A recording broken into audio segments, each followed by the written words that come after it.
I haven't said it enough already, this figure is the shit! I must say, even I was excited for the Scylla figure the moment it was announced, and they announced it like a year and a half ago. Just before they released their Godzilla Evolved figure, they announced that they had a Tiamat and Scylla figure in the works, and I was pumped for both of them. I'm curious to see how popular their Tiamat figure is going to be when it comes out. But for now, I'm going to be keeping my excitement and enthusiasm towards this figure because, oh my god, it's amazing! Let's start with the usual, detail and sculpt.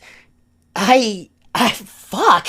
What else can I say but fuck? She's beautiful. The detailing on the figure is absolutely amazing. The paint is phenomenal and the color mixing, mwah, beautifully recreates how she looked in the movie. I am convinced that I am holding a shrink-down version of the Titan that flattened Rome. The colors are perfectly mixed in a way that makes it vibrant, natural, and screen-accurate. She was made to be on display. Her shell has a beautiful color and texture that is carried over to all 6 of her legs. And I'd like to draw attention to the detail on the head because it's actually one of the best parts of the entire figure. Scylla's head contains a solid mix of both flesh and hard shell. The top of her head is covered by an armor plate, while the underside of her head is probably one of the most disgusting parts on the entire creature. It's a couple of eyes mixed with a ungodly amount of tentacles, which are beautifully painted, disgustingly realistic, and the flesh and the small amount of flesh that we can see in her eyes is absolutely beautiful. Her eyes do look a little pale, but kudos to Hayatoys for even including eyes because I could barely see her eyes in the movie. Now that I think about it, her eyes may have been a bit pale. Is she blind? Speaking of gooey flesh, let me bring attention to her underbelly. It is a lot less vibrant than the outer shell because it's only 1 or 2 colors, but it is just as amazingly realistic. And the spikes on the bottom, the weathering on those is mwah! I'm not sure if they got the detail for her mouth right. Is